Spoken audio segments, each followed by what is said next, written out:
Hammanskraal residents who have been without water for the past 4 days have accused the Tshwane Metro of only prioritising them during election campaigns.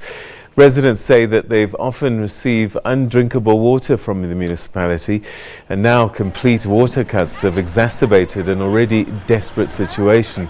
The Metro reportedly shut down the Temba water treatment plant after raw water quality challenges from Hammanskraal Dam, following a power failure at a nearby substation.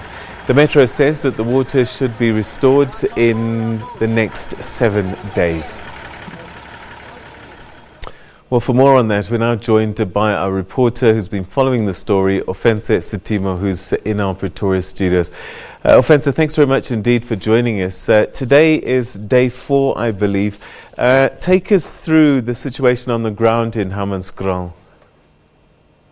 Thank you very much, Peter, and good afternoon to your viewers. Well, basically, the situation in Hammanskraal is very desperate. When we arrived there was actually a tanker making the round. So we decided to actually follow the tanker to a water point where ladies, mostly unemployed ladies, were actually waiting for it with buckets and, you know, just a whole lot of containers that they could use to put in as much water as they possibly can.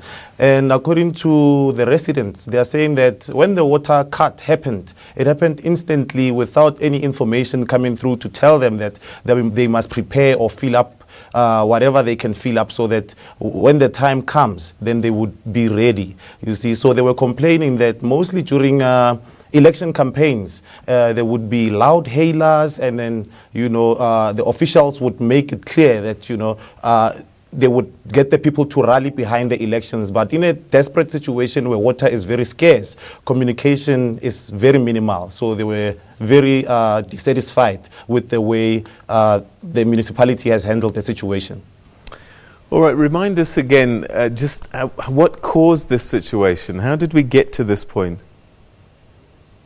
There was a power failure following a lightning that hit. So this affected the water treatment plant. You know, so basically what happened, a couple of days after there was a power failure, the water started to mix with sewage, and then it's the water that's supposed to go to the residents. So once it was mixed with sewage, the city of Tshwane saw it fit to shut down the Temba water treatment plant to ensure that contaminated water does not reach the residents.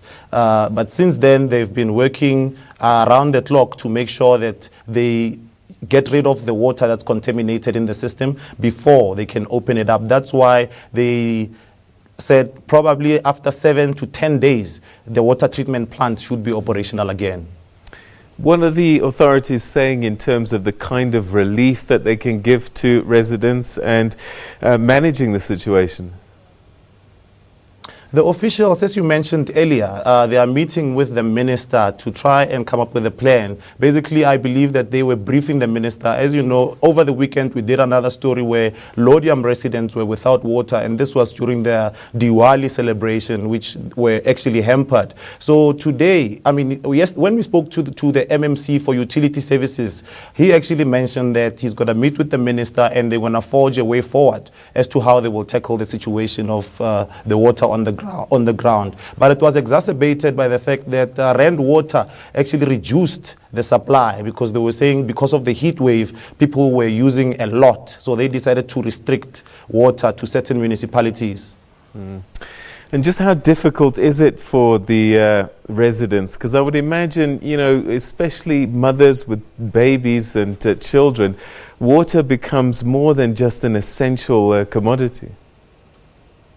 Especially at the suburb of Unit D where we were, they were saying that people are moving out. You know, some are going back to their mom's place because, as you can imagine, toilets are in the house and there's just a stench all over the place, making it uninhabitable to be in the house. So they were saying that it's really a terrible situation. All right, Ofentse, we're going to leave it there for the time being. Thanks very much indeed for that update. That's our reporter, Ofentse Setimo, telling us a little bit more about the situation in Hammanskraal, where the residents are without water and are being assisted using water vehicles for the past few days.